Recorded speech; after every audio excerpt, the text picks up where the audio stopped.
what's actually happening is that, we got caught, our wife found out, our relationships are in an unpredictable place right now. So it's how can I get sobriety as quick as possible to avoid the pain and repair the disruption that I've caused in my relationship. And the reality is that 90 days just isn't going to do it. You don't get long-term freedom from pornography by trying harder. You get it by becoming a different kind of man. The big idea for today's episode is that most guys think sobriety is about streaks, self-discipline, really just sort of how long can I go without using porn. But real long-term success is about your identity, who you are, emotional ownership, and daily devotion to pursuing what's good and right and beautiful in the world. So this episode hopefully dismantles the myth that real freedom from pornography is just about behavior management, and hopefully replaces it with this deeper truth that freedom is who you become, not just what you stop doing. Hey, what's up? Michael here. Welcome back to the Restoration Soul Care Podcast. I am still solo. Nick is out on the road again, I think. Where did he tell me he was this week? Well, he's not here. That's really what matters. Traveling. He's traveling somewhere still. Here's where we're going to go in this episode. We're going to talk about the sobriety myth. We're going to talk about what long-term success actually requires. And we're going to talk through what actually builds lasting sobriety. Because that's why we do this, right? Like, you don't want to just say, okay, this week I didn't look at porn, I'm good. If you've been at this for long enough, you know that you've probably said that 100 times. I know I have. We're also going to learn that freedom actually is what comes as a byproduct of wholeness.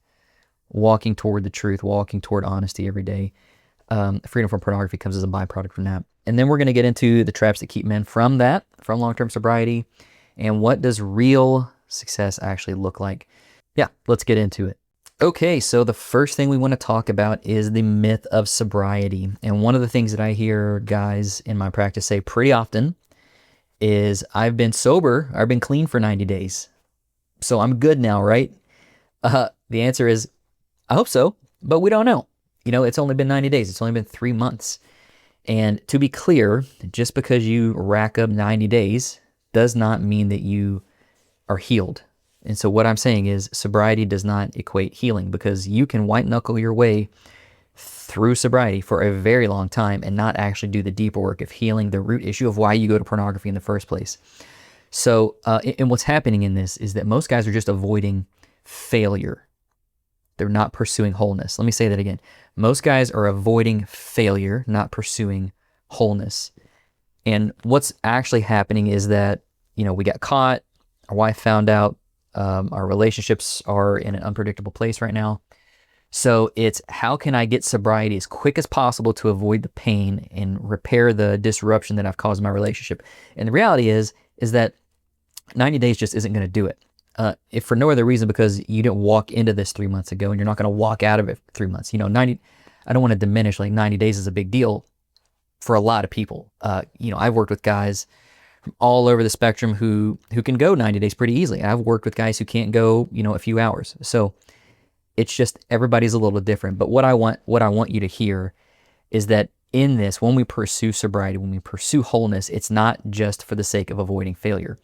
And I've said this all along, because failure is important. It's a part of the journey. And I try to clearly communicate that to guys when they first come to see me, is that, hey, we're going to start working at this. But just to be clear, relapse is a part of the process. Why? Because if you never fail, you never learn. Failure creates the opportunity for education. That's baked into our human existence. Failure necessitates learning. If you don't fail, you can't learn. So, like I talked in the last episode about sort of thinking of this as like a battle strategy. If we're trying to win a war is what? A series of smaller battles that add up to the sum total of victory, right? So if we're to say out of the gate that you're probably going to ace every battle, it's just probably not realistic. Do some guys do it? Yeah, they do, but not always and not often. So again, I'm just setting appropriate expectations. Let's pursue this, let's pursue sobriety. But at the end of the day, if you fail, if you relapse, when you fail, when you relapse, again, not advocating that that's good, but it's not the end of the world. It's okay. We can still move forward. We can still figure this out. And I'm asking you, what did you learn? if you're going to bother to sacrifice one of the battles, if you're going to fail a battle, if you're going to lose a battle, let's hit the whiteboard and look at strategies so we can figure out what went wrong. How do we do better next time so we can start racking up wins? And to go along with that, one of the things I want to say is porn isn't the problem, right? It's emotional disconnection. It's isolation. It's this inner fragmentation almost, right? And another thing I want to say is that sobriety without transformation is just delayed relapse. So it's like, are you clean for 90 days or did you just delay relapse for 90 days because you're white-knuckling it and you're still avoiding the deeper work, you're still avoiding the inner problem, the emotional disconnection, the isolation? I hope that makes sense. Sobriety is not the same thing as healing. Sobriety is not the same thing as healing. Okay, number 2, long-term success requires a shift from avoidance to integration. And we say you can't heal by trying to not be bad. You have to build something new, right? It's not just enough to walk away from the bad thing. We have to reorient ourselves toward a good thing. So again, the goal isn't to just stop using porn. It's to own your emotional state.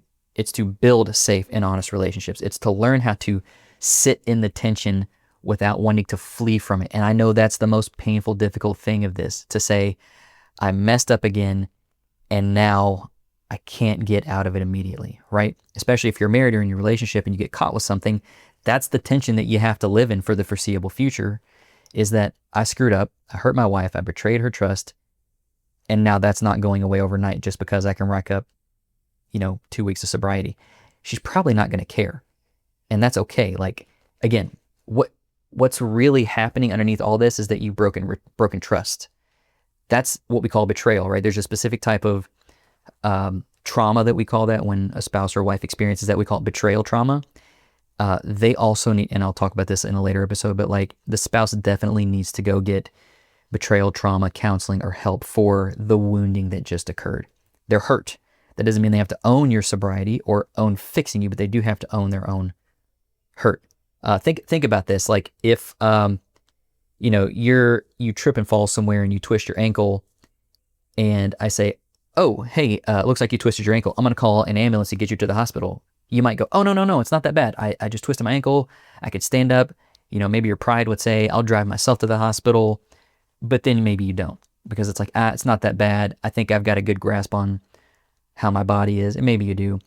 But ultimately, if you fall and twist your ankle, like without an x-ray, without a doctor or a medical professional looking at it, like you don't actually know what's going on inside. And, it might be swollen for a few days, but you're like, I can sort of deal with this pain. And oftentimes that's what we tolerate. Rather than taking our woundedness to pursue healing, we just sort of settle in with the pain. And what the invitation here is to learn to sit in that tension without fleeing. So the tension of, I need help, I can't fix this on my own.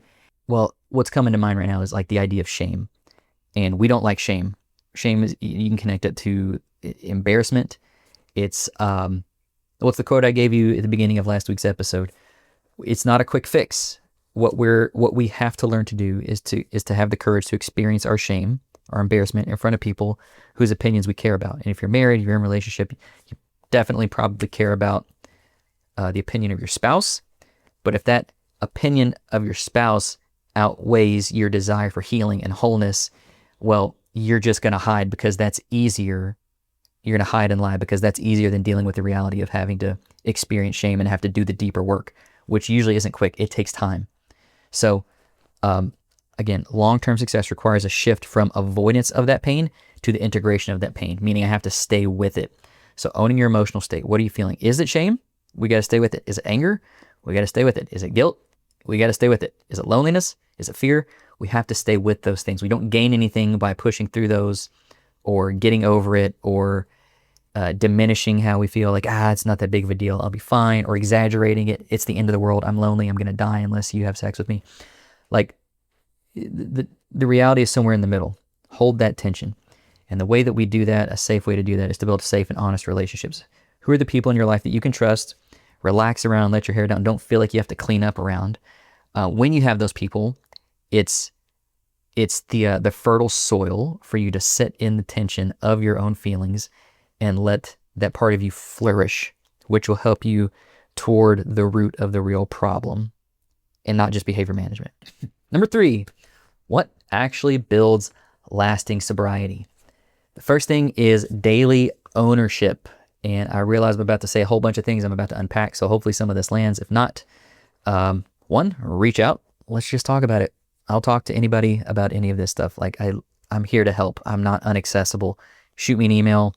Hit me up on the website. Hit me up on Instagram. Like, let's talk. Here's what this looks like.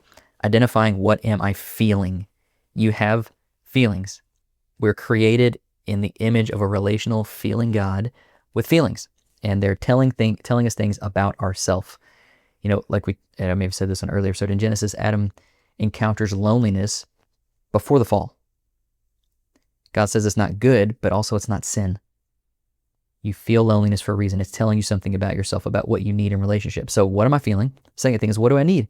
You have to sit in the tension of your feeling, stay with that feeling, and ask the question, what do I need? What do I actually need?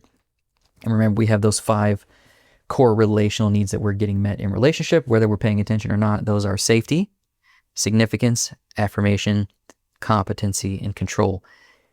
You are getting those met in relationship, either in good ways that enhance or bolster the relationship, or in ways that are isolating you from relationship and moving you away from relationship. And the third part of that is, who do I need to tell the truth to? And specifically the truth of what are you feeling and what do you need? When you can, like, that's vulnerability. Like, that's letting somebody in on what matters to you. Those are things that we don't often speak out loud to people. When you can own what you're feeling and own what you need and say that out loud to somebody you trust, you're inviting somebody in to your inner world, which is healing, right? The Bible says, confess your sins to one another that you may be healed. Confess, heal, confess, heal, confess, heal. That's the work. That's what we have to do. And that's done in real community, where you are deeply known by other people and where you deeply know other people. It's not a one-way street. It's not accountability where you just report your failures. That's not the point. There's a place for that, but that's not the overall point. But it's where you practice truth-telling before you fall. And I'm going to come back to this later, because there's an order to this when we talk about building out a relapse prevention plan. But it's having a safe place to tell the truth before you fall. And like I said, that starts with a feeling. You feel something, and you either acknowledge a need or you don't acknowledge a need. Something happens in there, and then you wind up using porn because you're either avoiding the feeling, or you don't believe that your needs matter, and you don't believe you have a safe place to tell the truth. So having a safe place to tell the truth about yourself is what is going to short circuit that downward spiral toward pornography. So that's important. The next part is integration work. And by that, I mean, you're not just quitting porn, you're learning to live from a centered, congruent place of integrity. And integrity is not necessarily how we would typically define it, by doing the right thing when nobody's looking, though that's certainly a part of it. It's actually when you're in alignment. Your head, your heart, your body are in alignment or in agreement. The feeling parts of you, that's your heart. The need is the head. It's taking that feeling and processing cognitively and asking, what do I need?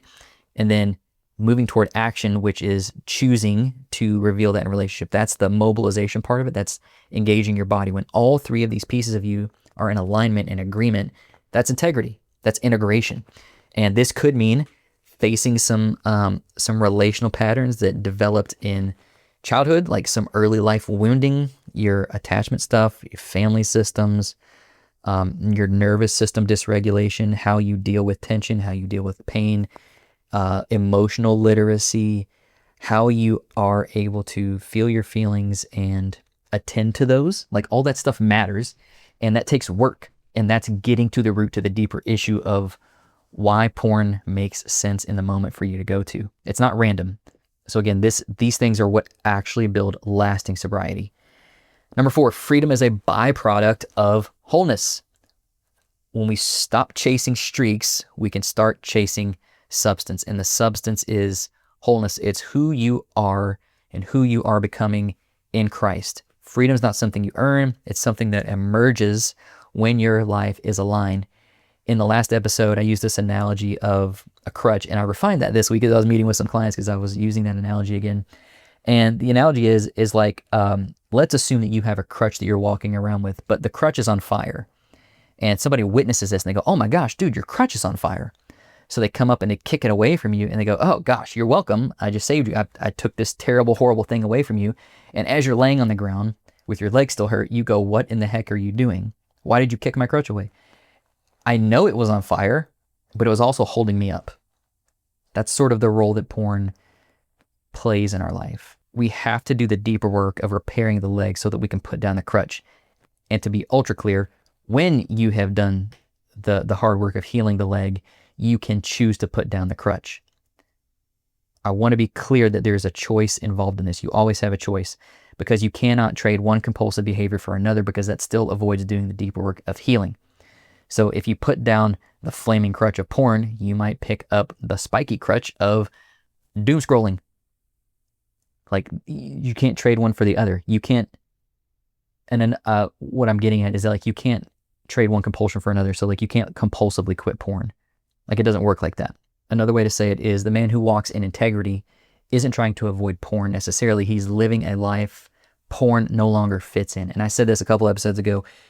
There's a point that you come to when you feel this in your bones, that you can out-desire porn, meaning porn does not actually give me what I need relationally, because you see the lie for what it is. It doesn't actually provide emotional safety. It doesn't actually provide significance. Like, you don't actually matter to images and videos on a screen. It's not actually affirming. I'm going through these 5 core relational needs. It's not affirming. It doesn't, like, affirm you for who you are and the beauty that you bring and the image of God in you. And it does not give you, like, a real sense of control, because this isn't real. This is a fictitious delusion that porn offers. And you're not really competent. Like, you haven't learned anything about how to actually maneuver in relationship with any competency. So there comes a point in time where you go, porn doesn't actually do this for me. I want more. And when you want more, then you can set porn down and walk away from it and go, yeah, this just isn't doing it. And frankly, I don't know why I ever went to it. I don't know if that makes sense. So freedom is a byproduct of wholeness. And another way of saying this, like, when we start this work, one of the things I tell guys is that we don't aim at sobriety even. It's not the goal. The goal has to be honesty, not sobriety. And when you can aim at honesty and hit honesty long-term, consistently, day over day, week in, week out, month in, month out, like, the sum total, the byproduct of consistently living a life of honesty is freedom from pornography, is sobriety. It's not the other way around, because you can achieve sobriety by just lying, right? Like, if your spouse wants you to be sober, you can walk up tomorrow and say, yeah, I'm sober. But if you pursue honesty and you have to tell the truth, well, it's okay that you're not sober, but what are we doing about it? How are we choosing to continue to be honest tomorrow? You can be honest long-term and be sober, but you can't be sober long-term and necessarily stay honest. Like, they don't quite equate. So freedom is a byproduct of wholeness. Number 5, the trap that keeps you from long-term sobriety is thinking that you'll eventually get strong enough. And again, sort of harkening back to the last point, is that if you make sobriety your identity, it's not going to work. And there's, I have some clients occasionally that have this belief that they carry, that we're trying to work through, that I will have to put life on hold until I achieve sobriety. So you tell yourself you don't deserve relationships, that you don't deserve to pursue meaningful work in your life, that you don't deserve to pursue meaningful ministry at church, and that you can't serve, that you can't really honor or truly honor God where you're at. And that's a lie. Because the reality is, if we were talking about any other sin, you would still be doing all of those things and not really holding back or thinking about it. But, like, for some reason we put porn in this category of, like, well, I can't actually do the good things in my life that I need to pursue or want to pursue or desire to pursue, or that I feel like God's called me to pursue, until I get this under control. And again, I'm not trying to downplay the, achieving sobriety. Like, it's important, but ultimately you can't put your life on hold for that. You cannot make that your identity, because you'll be in a place where, like, some of these guys I work with, where they have avoided relationships and now they're pushing 30 and they're like, man, I wish I would have started a relationship earlier. And it's like, yeah, you could have done that. Or I didn't buy the house, or I didn't take the trip, or I didn't take this volunteer position at church, or I didn't pursue ministry, or I stayed out of church for a long time because I believed God didn't want me unless I was sober. Like, none of that's true. You have to realize that, like, yes, pursue honesty, pursue relationship. Yes, you might struggle with porn, but, like, we're working on that. And don't quit on the rest of life. Because when you do, you isolate. And when you isolate, you get right back into the shame cycle, which continually pushes you away from all those good things. So All of that will keep you from long-term sobriety. Failing to dig into your story and open up your wounds and see what's actually there, what's actually hurting, where the pain is, will keep you from long-term sobriety, because you will think, that's too painful, it hurts too much, I can't trust people, I'd rather just go to porn to not feel this. I'd rather sleep it off, if you will. But it doesn't really work either. Again, it's just sort of pushing the shame off till tomorrow, and then you still have to deal with it tomorrow. And then you'll push it off again and again and again and again. Before you know it, you wake up and you're 5 years later and you're like, what the heck have I even been doing? That's why a lot of times when I meet with guys and they start to get a little bit of sobriety, 30 days, 60 days, 90 days, they describe it as like a fog lifting. It's like they've been under this heavy cloud that they couldn't experience the full joy and the weight and the breadth of life, because they've been in this place where porn is just taking so much from them. And it's like the fog is lifted, they can see, and they're like, oh my gosh, I missed spending time with my kids where I was a present father. I miss spending time and pursuing my wife because I spent so much time keeping myself from her emotionally, relationally, because I was trying to protect this secret. We sacrifice so much to keep the secret and to hide and to stay in isolation. And it's just dumb. And when you wake up after you get some sobriety one day, you realize all the regret hits you. So what I'm getting at is, if that's you, please hear me. I'm imploring you, don't wait. Don't wait. You don't have to miss out on any more life and any more relationship if you will take the risk of trusting someone with your story. Number 6, what does real success look like? Well, out of the gate, it looks like that you know how to name your emotions. That's step 1. We talked about that a minute ago. I like the feelings chart that is from this book called Voice of the Heart by Dr. Chip Dodd. This feeling chart is so important because it's simple. It's just 8 feelings. And I know there's a million words you could use for feelings, but for the sake of simplicity, clarity, and even developing a shared language with your spouse or within your community, stick to these 8. They're super simple. And if somebody, uses a feeling that's not on that list, if you work with it enough, you can probably fit it into one of those 8. The beauty of this list, though, is that Chip shares that each of those feelings comes with a gift, meaning this is what you get when you stay with the feeling and you hold the tension and you pursue it and attend to it, or an impairment, what you end up with if you ignore the feeling and you don't stay with it and you numb it, you end up in this. And I'll give you a brief example. Loneliness as a feeling, the gift of loneliness is intimacy, which you can break up as into me, you see. It's the gift you get when you stay with your loneliness, just like Adam in Genesis feels his loneliness on purpose, which drives him to pursue intimacy with other human beings. Not sexual intimacy, but relational intimacy, to have someone deeply know me. First, that's God, and then later we get Eve. The impairment of loneliness is apathy. And it sounds like this: who cares? Nothing matters. I'm never going to get through this. I may as well just quit and just keep going to porn because I've got a way of managing it and I can keep sort of hiding. Apathy will keep you stuck there. Here's the thing, though. If you look at that chart and you look at that list, you might have an easier time identifying the impairments. And what I don't want you to do is go, oh gosh, I suck at this. I want you to go, okay, this feels more familiar. If I notice apathy in my life, follow the chart to the middle and go, oh, I'm lonely. Or if you notice depression, follow the chart to the right. Oh, I'm angry right now. Okay, well, what's the gift? How do I move toward that? What do I want to do with that? And then we move toward that in relationship. Real success, again, looks like that you don't avoid conflict. You're not afraid of it. You stay with the conflict, because the difficulties in life, the pain, like all of those things lead to growth and opportunity. And one of my favorite Bible verses, I'll take you back there 100 times. You may as well go ahead and memorize it. It's James chapter 1, starting in verse 2. He says, "Dear brothers and sisters, when troubles of any kind come your way, when conflict, pain, suffering, relational disruption, whatever it is, when troubles of any kind come your way, consider those an opportunity for great joy." For great joy. And then the next verse says, when your faith is tested, then your endurance has a chance to grow. And sometimes I like to supplement the word faith with trust, because that's what faith actually is. It's trusting in what we don't see. But trust, okay, so follow this. When your trust is put on the line, that's when the Bible says that your endurance has a chance to grow. Trust in myself. Can I trust me? Trust in other people, and ultimately trust in God. When that's put on the line, when that's called into question, then your endurance has a chance to grow. So the very next verse is very beautiful and very short and simple, and it just says, so let it grow.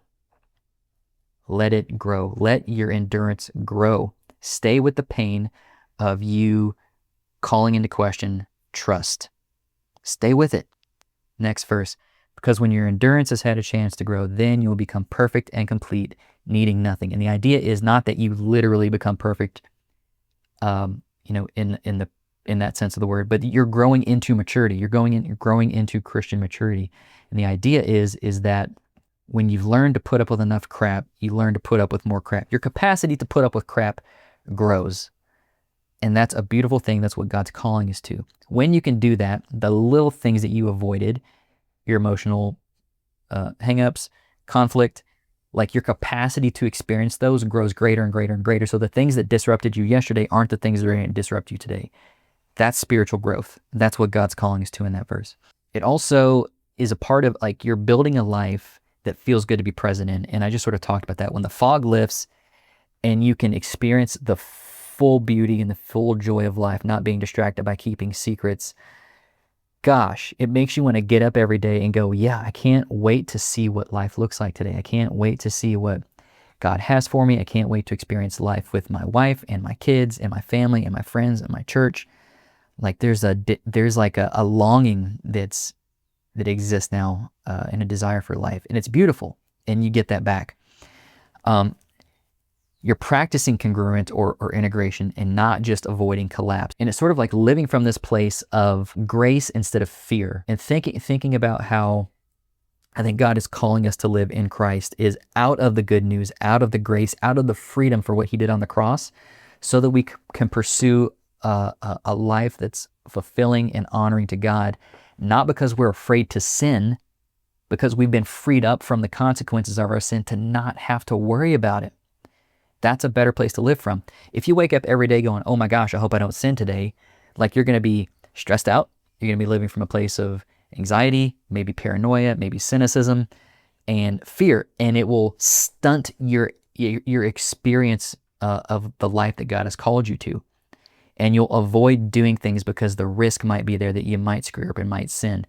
Case in point, I met with a guy a while back who was so deep into sexual addiction and pornography that he had basically isolated himself and his wife to basically a cabin in the woods. And one of the things we were trying to work through is what would it look like for you to walk into a store like Target, where you will have to experience other women in your peripheral. Like, what is that going to look like? He felt so afraid to walk into that because he was afraid that he was going to look at a woman and then have to tell his wife that he looked at a woman, and it was going to blow up and be a big deal. And what I was trying to get him to see is that, like, yeah, that's a risk, but there's grace for risking and failing, right? Or what's the alternative? You can stay in this cabin in the mountain, in the woods, alone, and live your life shut in and never experiencing the fullness of God, like of the life that God has for you. And I'm not saying that you might not sin, like you might, and like that's okay.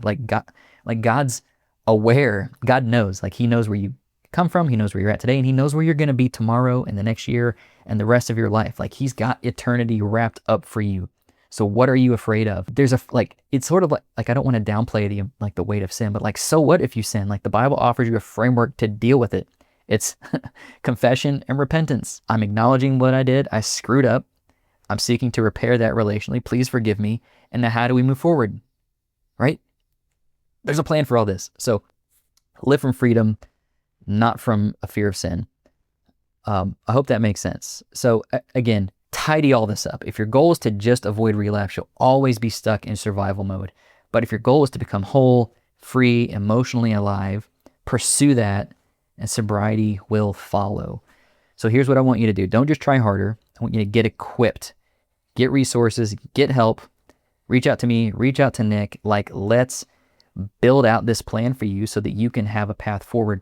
And one of the things I did just last week, I built this. It's short. It's an emotional trigger guide. The 5 emotional triggers that keep you addicted to porn and how to break the cycle. It's a short guide for like, how do I dip my toes in the waters of exploring my own emotional state? And if you're a guy listening and that sounds like, I don't really want to do that, I get it. Most guys don't. But there's an opportunity here. It's a free download. Go to the website, you drop in your email address, and you get this free download. And then you can take that and you can go explore it on your own. I'm going to encourage you to not explore it on your own. But if that's where you're at and that feels safe, like at least just download it and go look at it and work through it. That's going to be better than doing nothing. And then I also want to tell you that I just opened up a Discord community. This is totally free. Again, this is a place where you can come and engage at whatever pace and level that you're comfortable with other men who are also working on this. I'm going to be in the Discord community. Nick's going to be in the Discord community. We're going to be talking and answering questions and helping everywhere that we can. Anytime we post content, that's where we're going to drop it so that you have access to that. And again, as we're working through this, Nick and I are always trying to think, how can we expand what we're doing and help more and more people as possible? We can throw podcasts out there and videos out there, and maybe people will find it, and we're hoping people find it. But like, if you join this Discord community, like, you're going to get it, you're going to see it, and you're going to get real-time help. And we're going to start doing like a weekly Bible study and invite as many guys into that as want to hear the word from Nick and I and how we approach sobriety and recovery in that. We're also going to do a weekly check-in call. Like, you just want a safe place to show up and tell the truth about yourself, because we know not everybody has that, and that's okay. So again, how do we help facilitate that? Well, now you got a place for it. No excuse. It's right here. It's free. Come do that. And as time goes on, we're going to keep adding other stuff, other weekly calls, group coaching calls, and things like that are for you, so that you have a place to go and that you're not alone, and that this is a safe, easy place to access this. We're trying to remove as many barriers as possible. Again, because this isn't about just adding up streaks for sobriety. It's about building a new life from the inside out.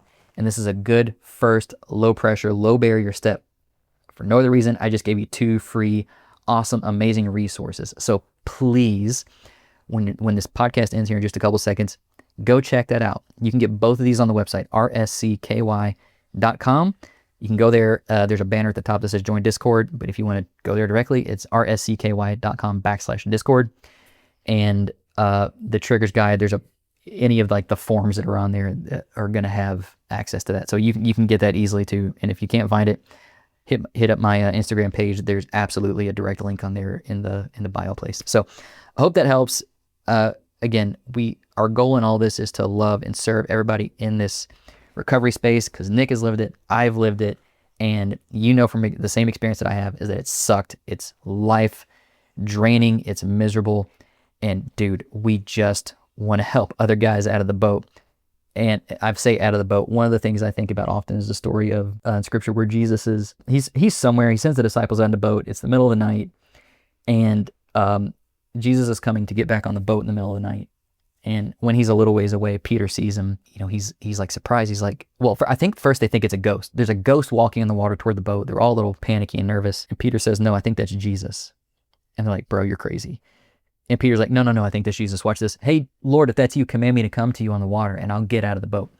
And so Jesus is like, come on, let's go. Think about what just happened. Peter, every other time in his entire life, every experience he's had on the water, when he flips one leg over the side of the boat and his feet touch the water for the first time, the only thing he knows is that his feet go through the water and he's going to sink. But he's expecting something different. He's trusting that Jesus is calling him to something greater, and he's got the imagination to believe that something else is possible that's different. So he gets out of the boat, and then he starts walking on water, and there's this beautiful miracle that's taking place in front of the rest of the disciples. But pay attention what's happening. Nobody else gets out of the boat. They are content to watch all of this happen to Peter. And then Peter has this beautiful moment with Jesus where he's like, oh my gosh, I'm walking on water just like you. This is crazy. And he looks down and realizes like, oh my gosh, I'm out of the boat. What am I doing out here? This is dangerous and unsafe. And he starts sinking. Jesus grabs him and says, why do you have little faith? Trust me. But so there's 3 roles that are taking place in this story. There's the ghost, Jesus walking up to the boat in the middle of the night. There's Peter, the guy who gets out of the boat. And then there's disciples who are staying in the boat. For whatever reason, I'm going to assume they're afraid. Where are you at? Which one are you?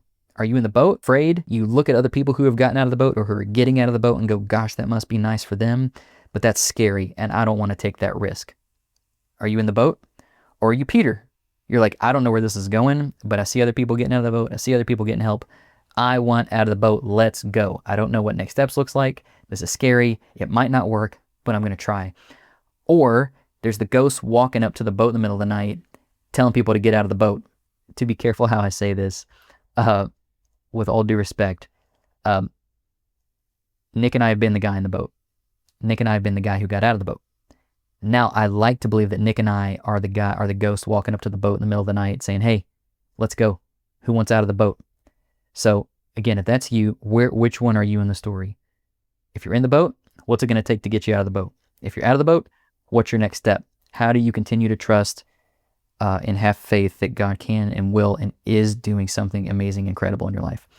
So that's it. I hope this blesses you. I hope this podcast is helpful. Again, one of the most flattering things that can happen is that you know somebody who is struggling with this and you share this podcast with them as an encouragement. That's huge. Please do that. But again, also, I want to continue to offer ourselves to you. If you want our help, please do not hesitate to reach out. Again, Nick and I both do like a free strategy call. That's not like a high pressure sales situation where we're trying to talk you into something. Like we would literally want to get on the phone, hear your story, hear where you're at, and see if we can chart a path forward to help you. If it includes us, working through a coaching relationship where you pay for our services, great. If not, okay, that's fine. Like we still want to help you as much as we can. And I hope that's clear. I hope that's evident. Yeah. So that's all we got. I'm looking forward to having Nick back next week, I believe. He'll be back. I think. Don't quote me on that. He'll be back at some point. We'll talk. But yeah, catch you next time.